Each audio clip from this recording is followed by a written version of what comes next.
Brahmacharya is a tool of energy management, it's also important for us to understand what are the five layers of prana or energy in our body. But before that, let's ground ourselves a bit into what Brahmacharya truly means, because most people understand it wrong. When you hear the word Brahmacharya, automatically you start thinking about celibacy, denial, withdrawal. But the original yogic meaning has nothing to do with this repression. Brahmacharya is about directing your life force towards the highest possible expression of yourself. It's not about running away from life, it's not about rejecting desire, it's not about suppressing the pleasure, but asking a powerful question as to where is my energy going? Because your life is not shaped by what you think, it is shaped by what you feed with your prana, with your energy. I'm going to use this term quite often, the term prana, which means energy. In this section, we look at it from the Ayurvedic lens and the biohacking lens.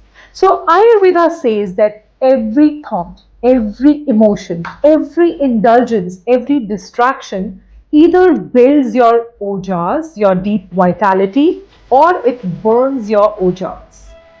Biohacking says the same thing, just with a different vocabulary, that your mitochondria either regenerate or they get overloaded.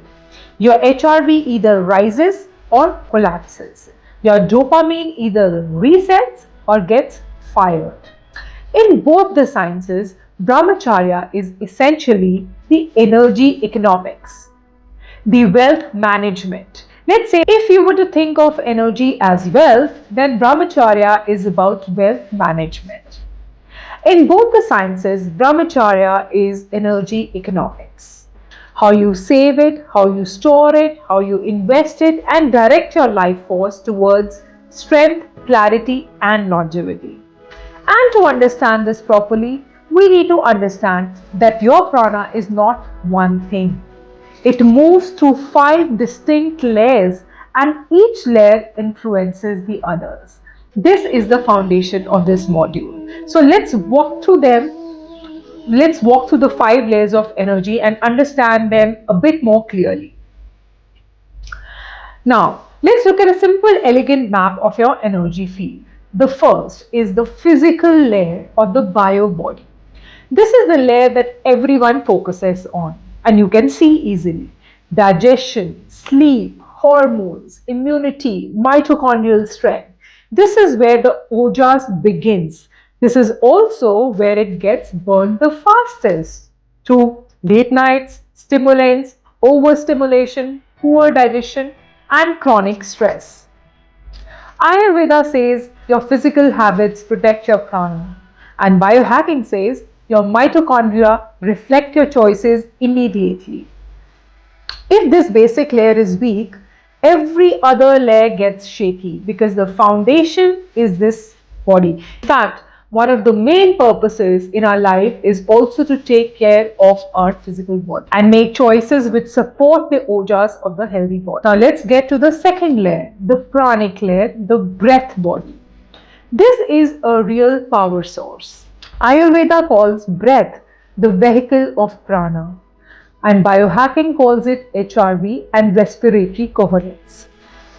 When your breath is shallow, the energy collapses. But when your breath is rhythmic, your prana flows. And this is why sun exposure, slow breathing, alternate nostril breathing, and grounding instantly increase your calmness, clarity, and energy. Your breath is like your charger, it charges your system. And Brahmacharya depends on this layer being steady and spacious. Let's look at the third layer, the mental layer, the thought body. In today's context, with overstimulation, this is where most of the energy is lost. Not because of work, but because of the mental noise, because of the overthinking, overstimulation. This actually burns more prana than the physical labor.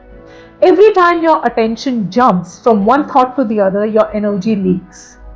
And Ayurveda says that thoughts are like movements of vata. And biohacking says the brain consumes massive glucose even at rest. But is it a good tool for weight loss? Absolutely not. So brahmacharya here means simplifying your thoughts, reducing the mental clutter, and protecting the quiet space inside your mind.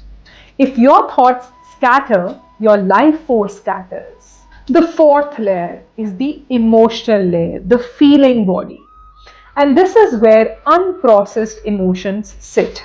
This is something which you have not dealt with, you have not finished your business with, and this is also another thief of ojas. Ayurveda describes emotions as impressions stored in the heart mind, and biohacking calls this as an allostatic load, your accumulated stress burden. When this layer is tense, everything feels heavy. And when you release this, energy rises instantly.